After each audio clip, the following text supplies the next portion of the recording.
Hey, what's up, everyone? Welcome to Poly by Nations. Okay, hosted by yours truly, the all star Miss Polly, of course, and your boy M3. How you doing today? Well, how you doing tonight, Miss Polly? I am well. I am well. How are you? I'm doing pretty good. Pleasant and all is definitely well. So look, let me go ahead and make sure. I always forget to get my bits together. You know what I mean? But tonight we definitely gonna be cooking on a good hot topic. So bam, we can put it like that. Anyways, give me some time. I'm gonna crank up the music a little bit because what's the conversation without good music to hear? Shout outs to DJ Eddie King for his beats as always. So let's go ahead and play something that may sound a little mellow. Let's go with what's this one? All right, we'll go with this one. Anyways, Miss Polly. So what's tonight's topic? What we talking about? Go ahead Yes, and spill the tea. I. so, I, as you guys know, has been talking to the gentleman with our series and kind of talking about how women date and men date out of the country and what's that's like and how do we interact with each other and things like that.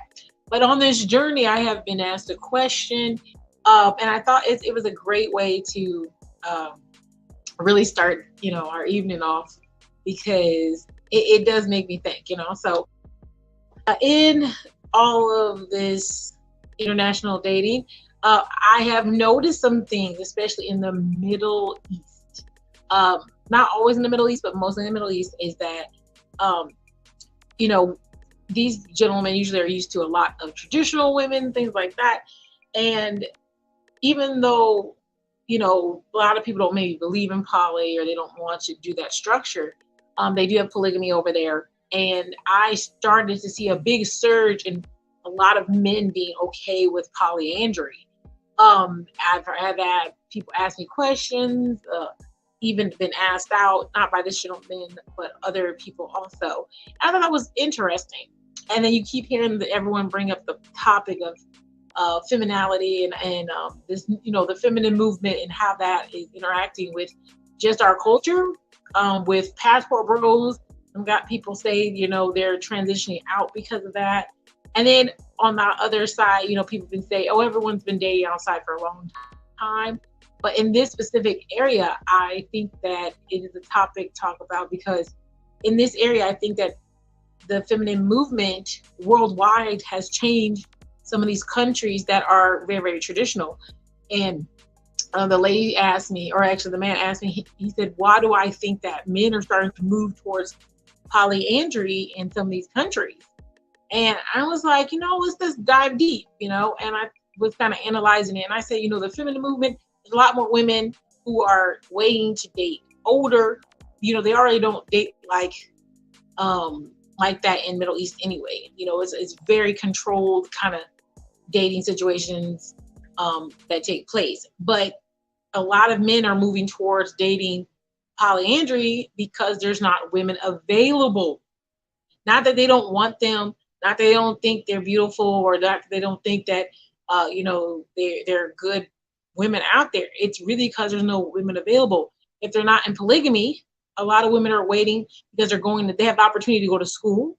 So now they're actually going to school. They're taking years and years to go to school. They're learning trades. Some women are actually leaving. They'll get educated and then they leave. Or if they do stay, they're they're not getting married to their 30s. So men who are ready to date, they're not there. So I So think Miss that's Polly, making it. Yeah.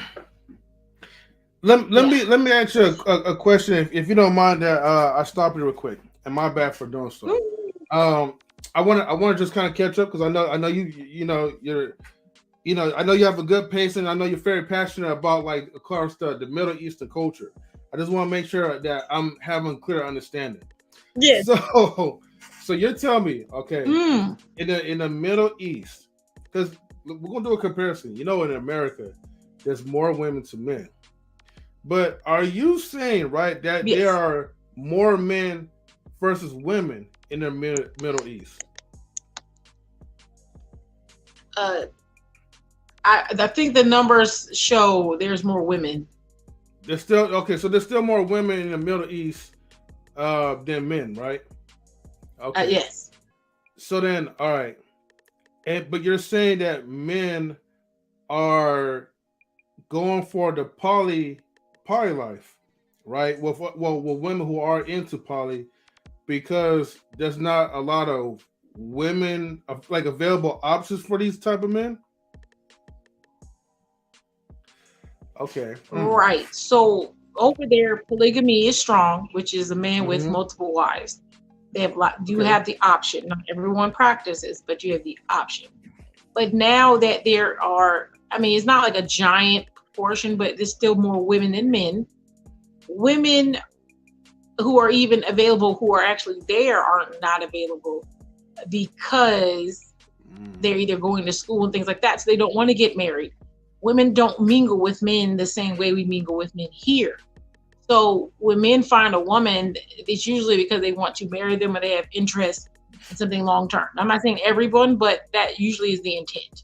And so if you're going to date someone as public, absolutely, that is it. Not just a sexual moment, then that's the intent. But those women don't even want to be pursued in that fashion because they're going to school, they're not prioritizing marriage like that. So now women who are polyandry or women who are open to it, their men are saying, hey, listen, I'm okay. I'll go and I'll have a wife and she may have a husband. Multiple reasons, but this is one of them.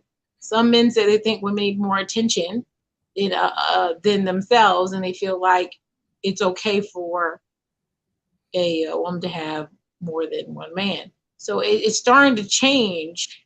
You're seeing polyandry appear in other countries, very strong in other countries too. Africa, South Africa is another place. You're seeing these changes where polyandry no longer is something to look at. Like they say it's 3%, which was the last estimation. I don't think it's that anymore. Especially if countries are changing laws that people get married, then they can document it and actually get the numbers correct. Yeah. Yeah, it just I get it. Like, but okay, so what really gets me is that like it seems like there's no difference, between people in foreign countries versus people in America, as far as like the level of complaints that they're having, with women. They're prioritizing careers over relationships. And I mean, I know like maybe they just have like a different type of way of going at things, but I'm going to judge it from the outside, right? Because Sure. anytime like when I talk to my friends about what you do, the pod life and all that, and pretty much the differentiation between the men in the Eastern Hemisphere versus the Western Hemisphere, most guys are going to judge these guys as men with low self-esteem, men with low value, and of course the famous term simps or whatever. And so, what is your like? I know you laughing, right? What is your take on it? Because people think that now these days everyone normalizes the problem, and so they quote it, as opposed to maybe, hey, you just have a different change of lifestyle. Right. I will. That is a big thing. So there is a big difference between. I will give the men what they ask for. Which, if you think someone is a simp, and you have never been outside this country, you've never seen other men from different countries. please go find out what other men actually do and how they interact with each other prior to this and how they interact with their women. I will say that I believe that men who just are a little bit more in touch with their, and people say, oh, you're feminine. No, in touch with their emotions, in touch with the fact that they see women a little bit more on an equal level. I'm not saying that women and men are equal, but I'm saying on a level where, you know what, I am going to give you respect and things like that. I'm not going to diminish you or say that you're weaker or nothing like that. You're just saying you're different. If you think of it like that, that's what other places think. They think their women are different. They care for them different. I'll even give an example that's not Middle Eastern. India, women actually run the household, and men push that. Their wives run it, and what their wives kind of say goes. Is every man in India a simp? No. That's not how it is. It's just that they recognize that women have certain gifts, and they are good at doing certain things. Not every woman, but a majority, because they're shown that, they're taught that, they're raised that way. And since you're raised that way, and someone taught you a certain way or a way to run your house and things like that, man's not gonna come and be like, oh, I'm right here. I don't need no woman. They're not gonna do that. They're not gonna do that. And the way they interact with themselves, it's just totally different. So I don't think that simps, the name we give here in America, is really accurate, because they include people who are just maybe caring for their wives, or think that they see women differently. Maybe they even think, oh, well, I saw men mistreat my mom or mistreat women in my life, and I don't want to be like that. So there are some men like that. They're not simps. They're really analyzing their emotions, and they're analyzing relationships and the treatment of women. Those aren't simps because you listen to your partner. It's not a simp. It doesn't really even change I don't think it even changes, real honestly. It does not even change when it's monogamous. Because if you really respect the person you're with, you care about them, you want to hear their opinion. You care about what they say. It doesn't mean you have to do it. It just means you take in what they say, you receive it, and all that. That does not make you a simp. That does not mean as a woman you're too submissive.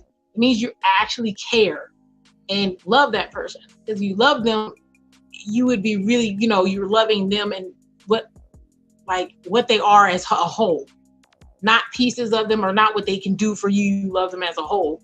And I think we miss that in the West. We miss that. It goes over our heads. So I do think that simp is covering too many people. It shouldn't. I mean, I get it that a lot of times people can actually throw out the simp word, and it could be an overrated term.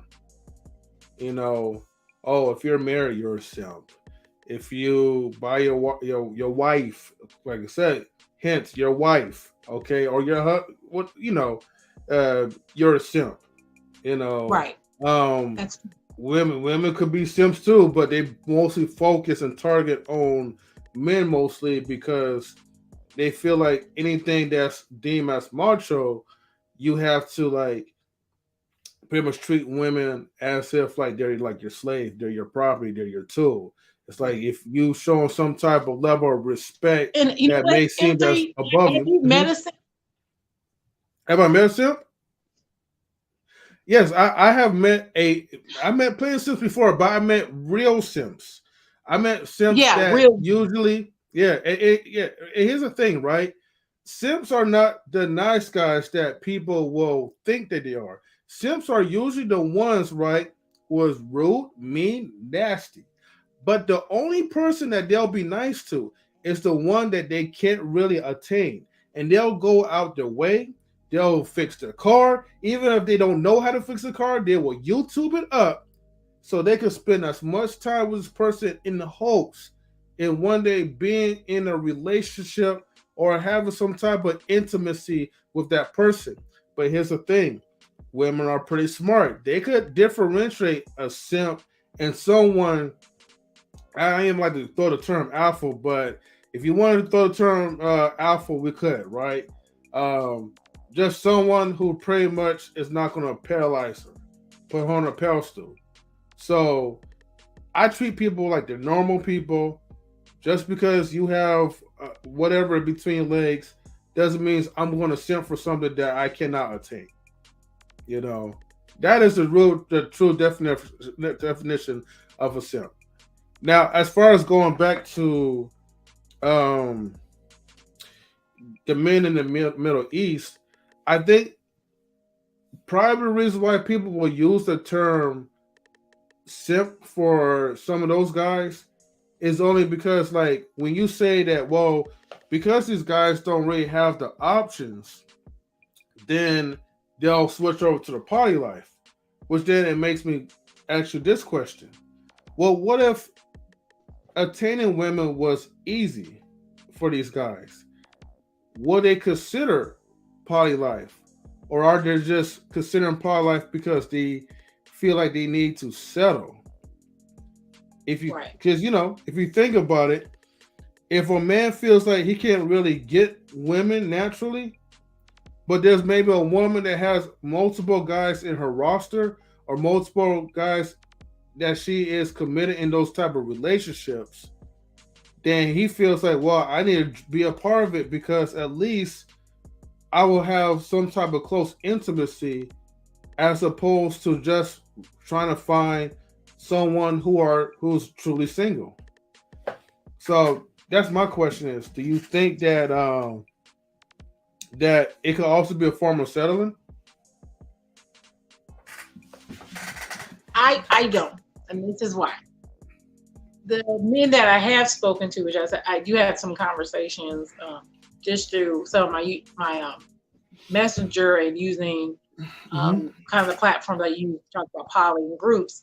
There's the men that you're usually talking to are men who are highly educated, who actually have options. And I've asked them the questions too, like, you seem like a man who can get women. They're like, I don't have a problem getting women. They're like, it's not about that. It's like, okay, I'm ready to settle down. Some women are not. They're like, when I'm saying they're available, yeah, they're there.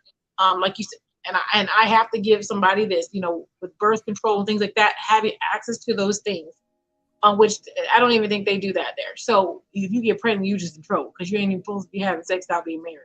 So it's a situation where, okay, if she doesn't even want to get married or something like that, I'm chancing even impregnating someone and that being an issue, or she doesn't want to commit to being a wife at this point. It's like you're chasing women who don't want to have that commitment. I know a lot of them won't even entertain men. So it's not them not, like I said, they have different rules there. So you can't, women don't mingle with men like they mingle here. You're not gonna just walk down the street and see women walking down by themselves and the men approach them. Women aren't really even supposed to be hugging men or touching them. It's like, I'm not saying it's real strict now. I mean, obviously we're in 2023, but it's stricter. You would think it was a lot stricter because you live here. So you can't just run up and hug a guy that's not, which you're not supposed to do that. There's rules to this, right? So you're not meeting these people. So these men who approach a woman, it's got to be an intention. And her family usually around. So yeah, they're not available. It's not that the men are having the problem with getting the women. They're just not available in a marrying situation because they are going to school. They're looking for jobs now. I mean, sometimes even leaving the country. So it's different. It's really them not being available. Okay. So it's more like a noble type of thing. Like, well, okay, I can't be emotionally available, so let me replace myself with, or let me give you an offering for someone that can actually please a sexual appetite or an emotional connection until I get back. I mean, I think they're going to. I will be honest. I think we're going to polyandry is interesting to see them do that because it's just usually see polygamous, but I don't just see this in the Middle East. I see this in other places. I see it in America because a lot of women here ask me, how can you do what I'm doing here? And I say, I'll be honest with you, one of the big reasons why polyandry here if women want to pursue it, and some women do it and just don't call it that. If this what you're doing here, you guys women make it that I can exist and have a lot more options than usual because of the atmosphere.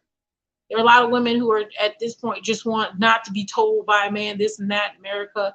And some do have attitudes. I will give you that. Not everyone, but there's a good portion of women who are like, really, really difficult to deal with, and have a lot of liberties, and that's what they do.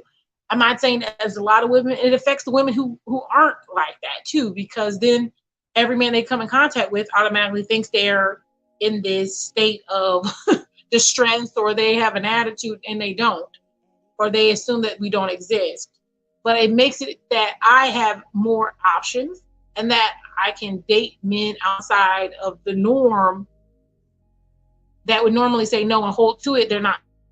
They don't, because they're like, I'd rather be with someone who has good, is that that you should be with people you have good qualities you mix with. And if it makes you question monogamy, that's a whole other situation. If it makes you question monogamy, or if you're okay with your partner being poly, because you don't have to be poly because I'm poly. You don't have to be. You can be monogamous and be with me. So if it makes you say, well, I am okay with being with this person, enjoying this person, it may make you question it. So those men who are like, I just want monogamy, the ones who are saying F monogamy, women are, doing what they want them to do. They make it available for a woman like me who possibly would give them what they want. The only thing is I may have more than one partner. And men are saying, okay, well, I will try it. I'm not saying they're all in it, but they will try it. Definitely. You know what? I forgot to unmute myself. Let's talk about just real brief.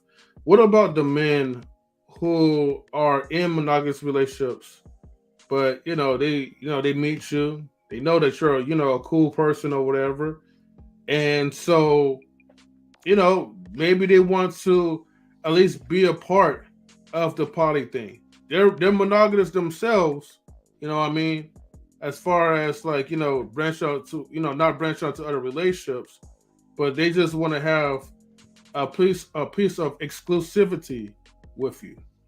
So what about those guys? Yeah, I mean, it's possible. Everyone's dynamic is different, but there is. When I first started polyandry, my relationships were always separate. It was always separate. I didn't know it would close. And it got any closer. I have my own place.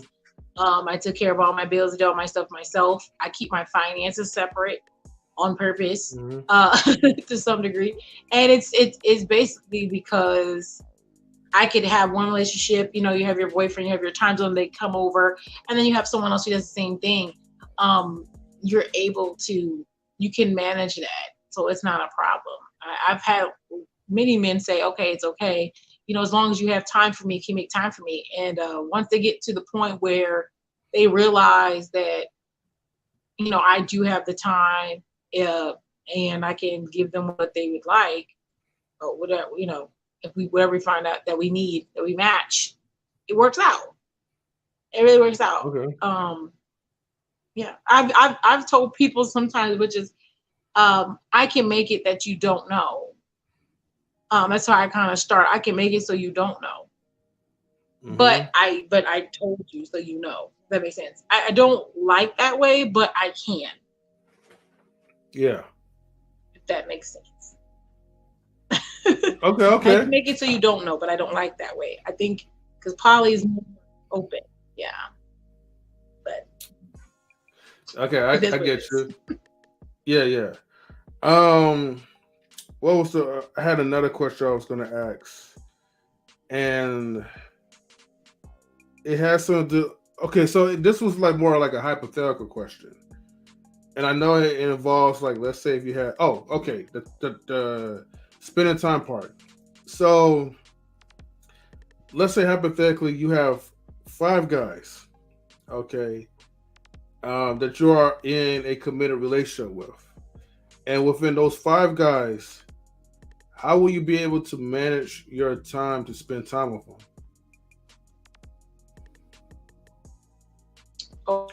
Okay. So you want me to give you a layout, possibly an idea? Okay. Yeah. It's just a layout because I've been in a situation where I won't say they're all committed, but I was talking to some of them, and I've gone to 8, and I said I would not do more than 8. But the reason how I managed that was there was no more than 3 local. No more. No, yeah, no more than 8. That's my number. That's my cap. I've done that. That's a lot. I will be honest for anyone. Oh. I don't suggest it. I just wanted to test the water. That was me. I was not having sex with all these people. And there's processes this. So no more than 3 local. With locals like within an hour. No more than 3 local. No one without any activities, hobbies, or jobs. That means they have to have those. That they're, and there's a reason why. And I think that's just for personality stuff. You know, showing that someone's always progressing, trying to stay positive. We don't want people who don't have jobs and no aspirations. Okay. Because it actually is, you know, they get bored and they get jealous easy. They get bored, jealous, and they're very clingy because they have nothing to do with their time. And that's for women too. Doesn't even matter. Just people in general. If nothing to do, you will be bored. And if you're bored and I'm not giving you attention, you will seek it and you will make a scene. Point blank. So you do that. So then also I would do things like I wake up and I make sure I text everybody who's in that time frame or whatever, say good morning. I don't say good morning to everyone the same way. So, you know, you can learn people who say, you know, you say it differently. You take mental notes. For me, it's not hard. You know, everything. I'm like, okay, you know, hey, how was your day last night? I know you went out. Hey, how was that game? Good morning. I'm good. Hey, you know, I'm giving you some positive energy today. Blah, blah, blah. I know you got that job interview today. Boom, boom, boom. You hit that out in the morning. So you have already touched base one time. Some people don't want to really talk in the morning, not morning people, you'll start separating it and you'll get time. Some people don't wake up till 10. Some people wake up at 3 because they work at a certain time. Some people don't want to talk to you on text. Some people want video call. So you just kind of make it in your day. So, you know, while you're doing whatever you're doing, you can video talk to someone. You can text another person. And that may sound like a lot, but open your eyes, you already do it. Open your eyes, you already do it. How many people do you have contact with in a day? I mean, lots. I have a good amount. Right, and they're not your wife, and they're not your girlfriend. I'm saying these are people, right? It's the same thing. People are like, oh, you're giving the same kind of energy. Not to all 8. I said 8 was a lot. The 8, I knew it was a lot. And then you just kind of, you know, give out your time. Some people don't want to talk for a day or 2. There are people like that. There are people, I'm not saying don't touch base with them, but there's some people who are like, hey, I'm real busy today. I'm busy this week. Okay, I'm probably going to not be able to talk as much. Only, you know, text you here and there. There are some people like that. So if you are a busy person, I will tell you, if you're a very, very busy person, truck drivers, I attract truck drivers like no other. People like that, they're on the roads, they can't talk. These are people that they're not going to be that person making scenes because they can't talk to you, like things like that. So I would date specifically those kind of people. No one clingy, no one who didn't have something going on.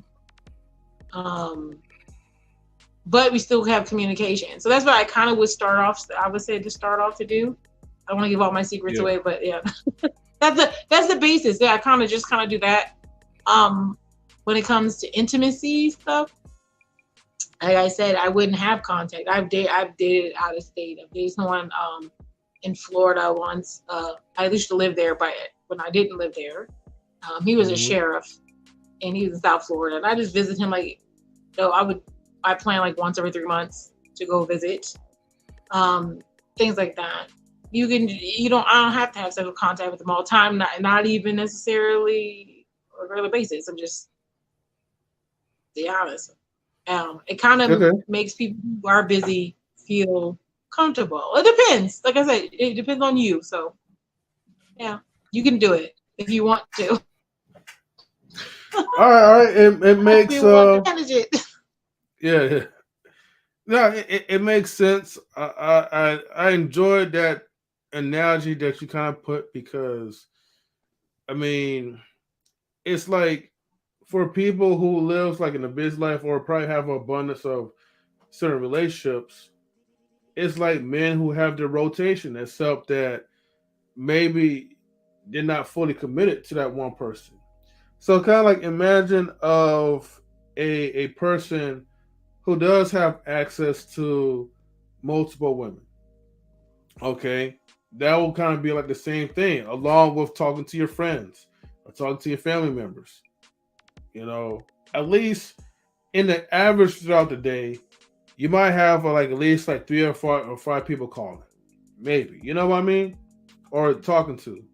So if you could kind of coordinate that time, I mean, whatever time that you have that's available, it is. I could kind of see how that could kind of be the same a little bit. I guess where I do look at it, it's like, okay, well, if you're intimate, like let's say if you were intimate with 8 people, that might be. I mean, to me, I know that would be a little bit challenging to try to sexually or emotionally please everyone, but at the same time, to each their own. I think just like riding a bike, you just have to get used to it into that type of lifestyle, and not a lot of, especially Yeah. guys, not a lot of guys. I will say Um, I mhm. no I'll Oh, say go ahead. yeah, because that's a good. I said no, that is a good one. A lot of people do ask that question because I am. Well, since the way I'm polyandry, it's a little different, or I'm polyamorous. Let's get it right. I'm polyamorous, but I kind of do this as if I'm polyandry. Since I do deal with men, Hmm. multiple men, what happens is I have more structure to my interactions with intimacy because obviously men don't really like some men don't like certain things. They don't like they're Hmm. thinking of their woman with multiple men. They don't like that idea. Some don't, and some don't care. But at the end of the day, even for me, I think that being emotionally attached to people and being having intimacy with these people, whoever you're with, it can be a lot. So if you're not really in it for long term, I've seen women. I know I've been in the poly life for a while, but I've seen women who I'm just like, Lord, like you have a new one like every week, and I'm like, that's not. There, no one's committing to you. It really devalues poly, and you look like a lifestyler. And so I had to ask them questions like that, like, do you really want that, or you just want to be a lifestyle, or do you just want to have a lot of partners, or are you trying to make real connections? And so that's where you have to kind of question that, because a person who really wants to be poly isn't trying to find that many partners for no reason. Usually, like I said, you're poly, it's more of, I found someone that I really connect to, and I get along with them, or someone tried to date me and we try to figure it out, you know, things like that. It's never like I'm just be intimate with 8, 9 people. Nah, usually I'm just saying, but there are people who poly different than I do, and they're very open sexually, and that's just the way they do it. Um, but a lot of them also have they're bisexual. That changes everything, really. I mean, honest, if you have women too, so a lot of men don't even count women as bodies. Just being honest, it just kind of changes how people look at it. But yeah, definitely.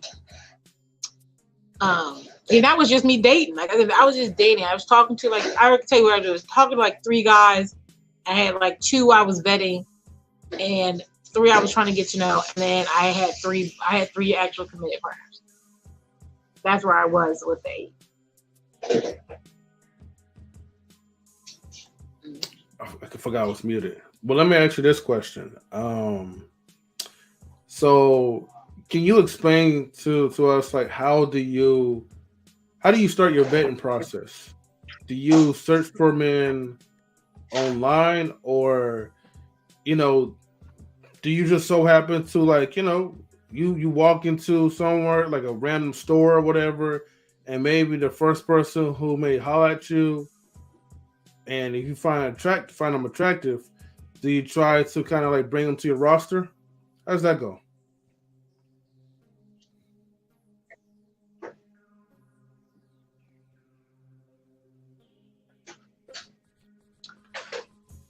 Um, I will say so. Yeah, both.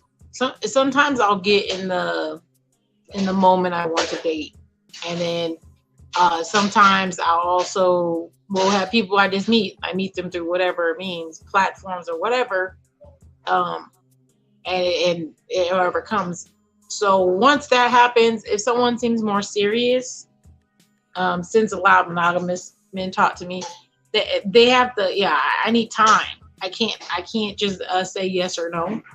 Um, I used to be able to do it. I don't do it Mm-hmm. anymore because obviously I have partners. So that changed everything. Adding partners changed everything. So the long-term partners I'm with, they had a lot to do with the system that I have formed because they had questions and concerns and opinions. And that's what changed the whole process.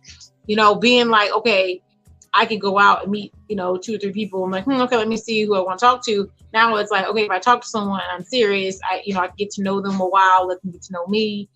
I like to let them see what it's like to be in my relationship without committing to it. And then, and that's no contact. That's a no like sexual contact while we're doing that. So that happens. Some men don't like that. Some men fall off. It's just like a process. And then like once you want to really be in it, you want to commit to it, you commit to it.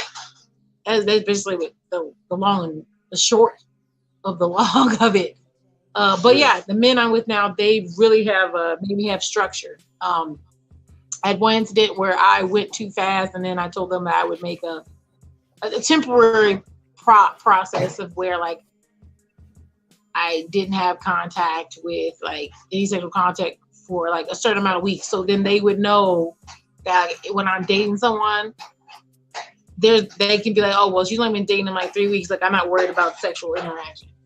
Then like, okay, oh well now it's 6 weeks or now it's 8 weeks.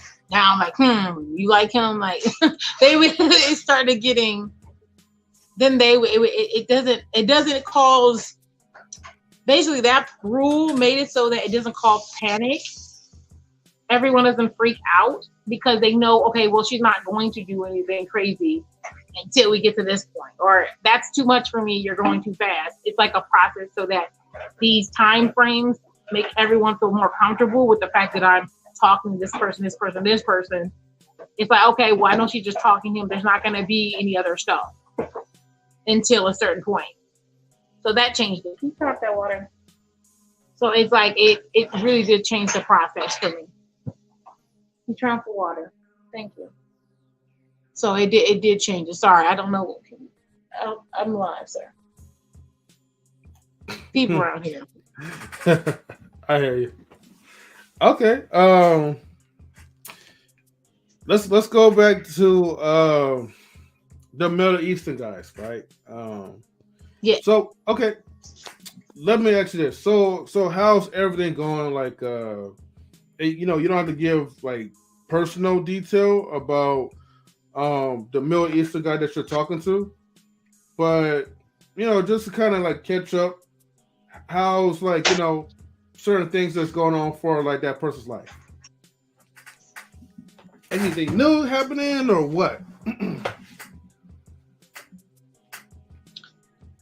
Right. So yeah, since we start talking, we're starting to get to. I mean, I feel like we're getting to know each other a lot better.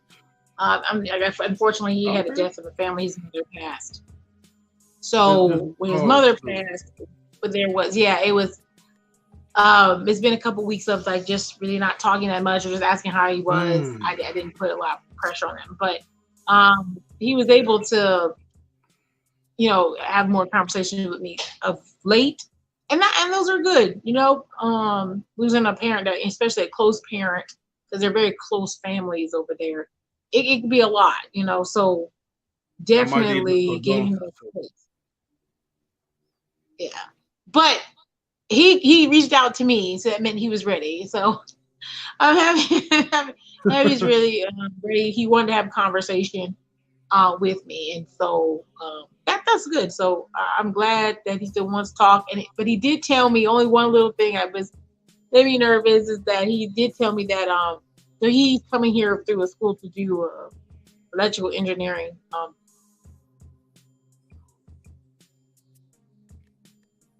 Basically, all the schools that were telling him like, hey, you know, we have to do the process so you can come over and everything. Since his mom passed and he didn't know when she was passing, like as she was in the hospital for a while, so he wasn't sure. He turned down some of the scholarships and things like that because he wasn't sure. So he has one left that he can go through because he didn't say no to them. Yeah. He was still going through the process. So now, yeah, so that was like, oh man, like, am I going to be able to, you know, see you until later time? But I think everything's okay still. So that sounds good. I'm excited about that. But it's unfortunate, and so we'll keep up to date. My last show, if you guys didn't check out MzPoly on my YouTube channel, I was talking about how we should like you know, learn food from different places. Like I should start trying to cook food from different places, from where he's from specifically. Like learn some of the food, like possibly look into some language stuff. Y'all know a couple words here and there. Look at like what, you know, they wear. We were kind of doing that already, but I wanted to see what kind of stuff he ate, and I did ask him like, you know, some things, so then I could try to master those items for him. So if he's here, I can make him feel like he's at home. So things like that. That'd be cool. So I'm thinking about that. Mm-hmm. Okay.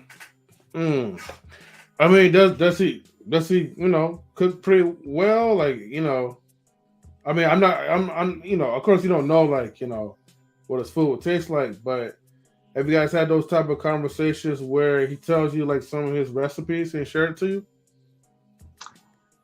He did not tell me the recipes. He just told me what he wanted to eat. And some of them I don't even know how I'm probably not going to say it right, so I won't do it. He told me a few things he did like to eat, the things he doesn't like to eat. He is Muslim. So like he's telling me different kind of foods that he, you know, would eat or not. I was like, okay. So like it's like, oh snap. Okay. So, you know, I feel good about it. I feel like I was watching some street stuff. I pulled up some street foods and things like that. I don't know what it tastes like. My thing is that we're gonna find out together. Hey, that's the best way. Yeah. I think that's the best part, like finding out together, like when it comes to trying like new things. I think that adds like a little bit of spice into the relationship, or maybe a whole lot. So, yeah, I like that. It does. It does. It makes me nervous, but it's okay. It makes me nervous, but it's okay. I'll get a hang of it. It's gonna be great. Definitely anyway. But yeah, I think like you said, like everywhere is kind of being interesting. I've seen a lot of like one place I thought I wouldn't really see anything poly, and that doesn't even include polyandry. Polyandry is real specific. But like Jamaica, I started seeing the men come to my live on tag, and they're from Jamaica, and I'm just like, I would never think they would be down with that. Even polygamy, sometimes they want, you know, wives who are bisexual. And I'm starting to see why they're bisexual in Jamaica who are polygamous. That's weird. Like I've had couples come to me and I'm like, how do we tell our Caribbean parents that we want a girlfriend? You know, like you're seeing poly kind of jump up there. Mm-hmm. I do think the willingness for people to think about poly in the environment that we're in right now, it's gotten people to think about it. I'm not saying they're all doing it right. I'm saying they're thinking about it. I think they think about it because they can. Okay, so think about this, M3. This is real stuff. Most women, you hear them say this. A lot of women who do see men who are married and stuff like that, they'll say, "Oh, your husband does you good," blah blah blah. And I've seen women go after my partners, and if they say, "Oh, I'm with someone," they're like, "Oh, if you're married or something, I'm not down with that, but also have sex with you." They still desire men that women deem valuable. Let's just say, okay. So women like to see how men treat the woman they're with because they're like, "Oh, she gets treated like this and this and this and this. Oh, I could have that, right?" There's a lot of women think like that. So if you're looking at a woman looking at another man treating a woman right, and they say, "Hey, you can come join us," that might sound like a good idea to women who can't find men. That sounds like, and that goes the other way. If you see a woman treat a man very well, and she's doing it right, you hear men give compliments like, "Oh my gosh, you're such a good wife," blah blah blah. You may not want to cross the line to violate whoever it is, but if they were like, "Hey, come over here," I'm not saying all men would do it, but you could think about it. Well, you here's the thing. It. Well, here's the thing. Like, I will agree to you on that part because, like, at least like they may not be vocal about it for some, or they may not take things into action because they don't want to disrespect. But if you have a good track record of being a lovable person, okay, to your spouse, a person that's going to be a ride or die for your spouse, people will actually respect that. That goes for women who take care of their husbands and husbands who take care of their wives, which a lot of times is why, ironically, most men, right, who have the ring on their finger and other women are seeing the way how he treats that woman, will rather, okay, which I know most of them will try to fake the funk and act like, well, I'm, monogamous or whatever. So some of those chicks, right, will actually prefer to be a part of his rotation if he allowed it. Some of them will actually try to fall in line to be the, quote unquote side chick. You know what I mean? Or the side dude. Right. Just because they want to be a part of a relationship that might seem to be glamorous for them. Maybe they want that same type of care that they're not really receiving from someone else. So they know, like, hey, this dude is married. He has, credibility. He knows how to treat his wife. I want that same type of feeling from guys like him. And since I cannot get it, I'm going to find a way to build some type of emotional connection with him. So at least I can get a piece of it. So, I mean, this happens, and we're talking about this regular, everyday monogamy. Has happens. You see men do that, yeah. So yeah, man. Hey, but we're all learning something new. So, and it's funny because like some of the things that we're used to seeing, it's like now making kind of more sense about it.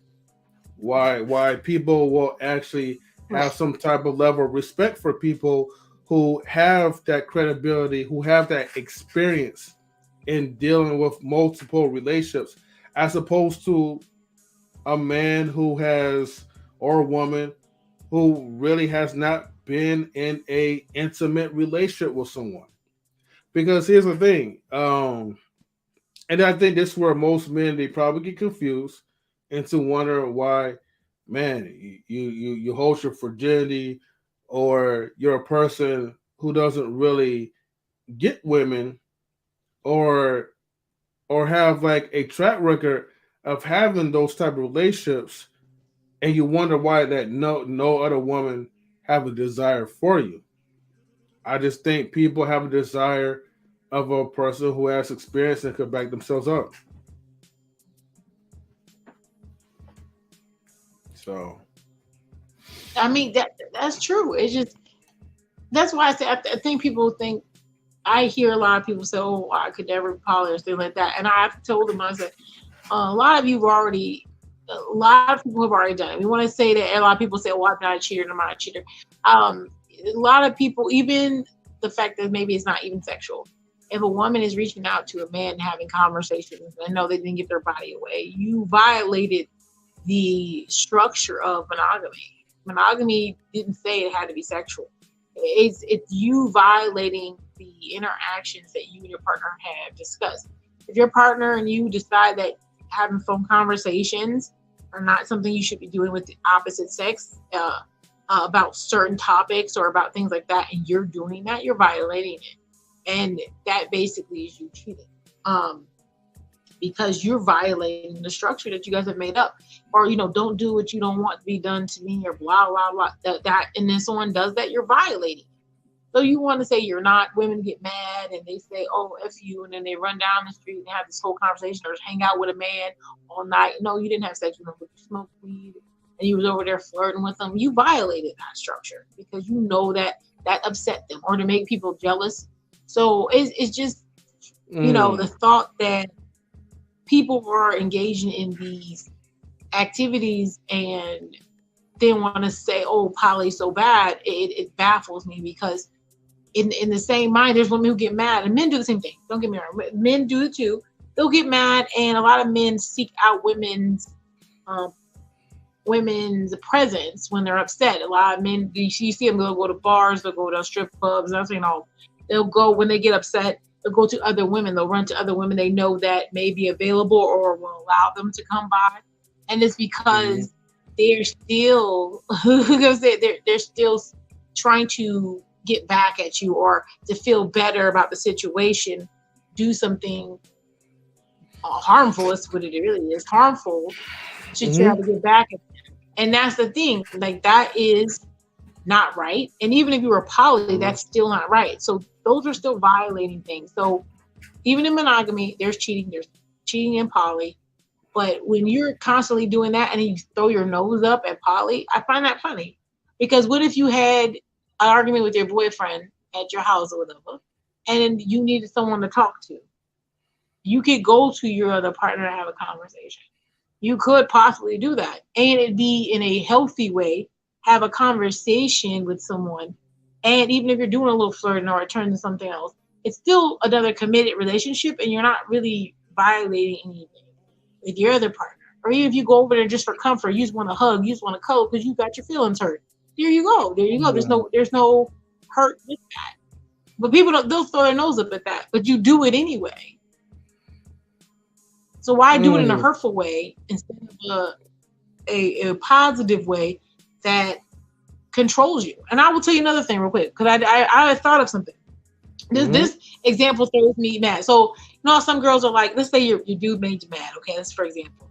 Made you mad, or he's like acting crazy or whatever. And you're like, "Oh, I'm gonna match that energy." Let's just say that you get mad, you're like, "I'm gonna match that energy. If you wanna act crazy, I'm gonna act crazy too," right? If you have another partner, even if it's a man, if you have another partner, it stops you. Because you would think, "Okay, I'm gonna run out here, I'm gonna dance on all these other guys and do all this stuff tonight. I'm gonna hang out with these men, blah blah blah." But if you had another partner, it would stop you, because you would be violating your other partner's boundaries just because you're upset with another. It would stop that bad behavior of just acting out. You're acting out, but you're hurting more than one person when you act out because you're mad. Your acting out doesn't just affect you. It doesn't just affect the other person. It affects everyone. So it kind of stops you from doing that also, if you're a person who has that problem. Because your other partner be like, "Wait, you mad at him? So you gonna be running the streets today? I didn't do anything to you. Why are you running the streets today? I didn't do," it kind of makes you think about it. And the ones who continue to do that, the other partners don't like it. It actually keeps you in check a whole lot. Really? Okay. Yeah, it really does.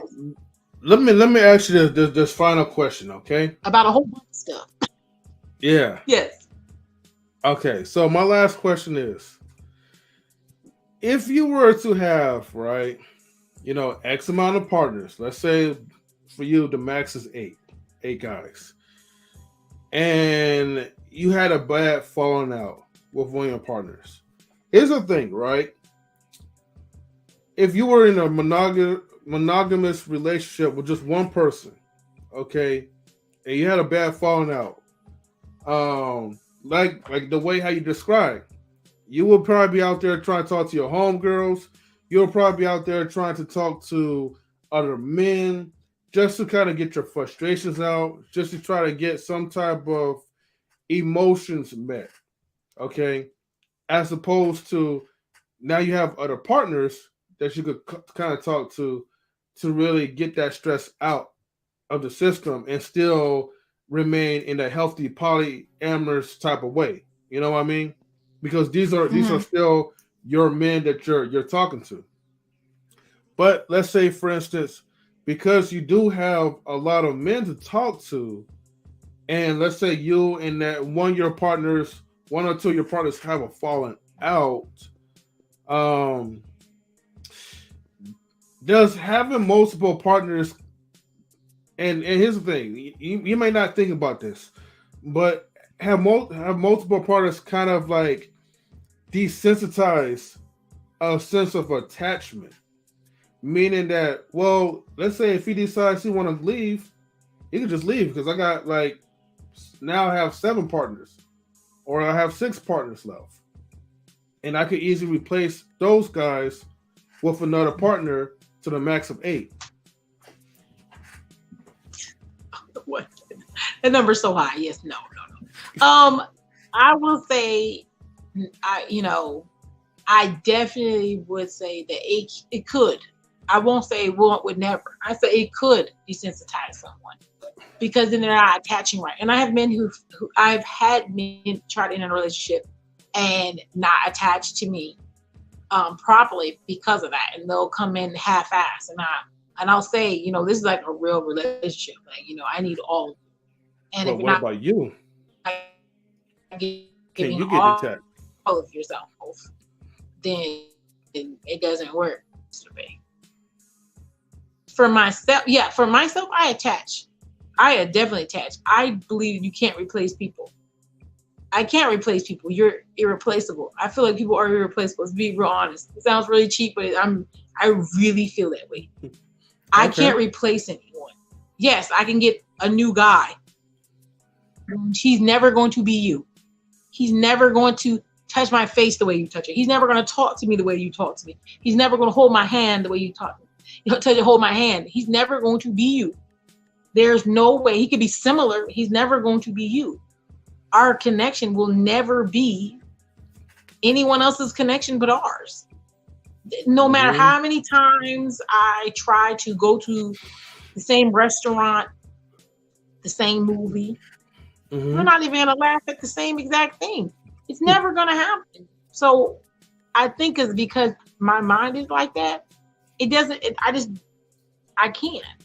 I've broken up with a partner, and I was very, very sad before. And and one of the things that really hurt me was a lot of my friends at the time. They told me, they're like, "Well, why are you so sad? You can just get another one. You have, so what?" And that really hurt me because I was like, I can't replace them. I've had people tell me that, and I felt like they weren't really my friends because they didn't understand that these weren't people's lives I'm just playing with. I don't poly that way. I don't want a relationship with someone that's meaningless. And if I have it and it's meaningless, there's no purpose for it. So that's why when guys come and try to give me who really maybe just like me for one thing or they don't have a real purpose here, I usually don't make it through. To be honest, they don't make it through. Because I don't even want you here if you're half-assing. And that's happened where they tried to, and I'm just like, listen, dude, not gonna work. And I'll push them away. So it's because of that. And if you're really looking for someone, like I said, a lot of people are like, I'm looking for a serious relationship. If you're looking for that, you're gonna make sure you find it. So yeah, no, I can't replace anybody. I've been hurt when people leave. I'm even hurt and sad, and I miss them. They can't be replaced. And it's sad sometimes, but it's okay. I'm not too, there's been times even where I've broken up with someone because we're just we've changed paths, or it was short term. Like one time I had a partner, he wanted children, he wanted more children, and he wanted them like within a year, and he wanted to be married like within that year. And I was like, oh, wait a minute. And I was just like, you know, I said, well, at this point, I'm not gonna be able to give that to you. I just know I'm not. And like we stayed together until he found another lady, and he had a child like within that year and proposed to her. And we just had to break up. And I was like, it's okay. You know, I know you're going to be happy. It was positive breakup. That's how a relationship should be. Positive breakup. We're now on the same path. We realize it now. And yeah, we stayed together. And when you found what you wanted to do, you just moved in that direction. And it's sad, but I'm happy for him. And he got the things he needed in life. I'm happy for him. I'm not upset. Yeah. No problem. We good. Hey, you know, look, it is what it is. That's how I look at it. And as long as like, right? Did that seem heartless to say that? Like no, as long as the departure is, you know, in off like in a smooth type of way, where there's no hurt or harsh feelings, I think that's how breakup should end. No one should come after at each other. No one should try to sue or whatever. Just dust your shoulders off and then just move on. Well, MzPoly, this was a good stream. Right. Well, recording. Yes. But wait. Yeah. But hey, you know, I'm looking forward to like the next you know, Poly by Nations like episode. So I'll be looking out for a anytime soon you're in. And you know, thank you very much. Yes. Okay. Yeah. So with that being said, let me go ahead and then we're gonna just crank it out with the outro. So let me go ahead and I'm gonna find the outro real quick, and I'm gonna just snap my fingers like so, and we're going to play the outro, y'all.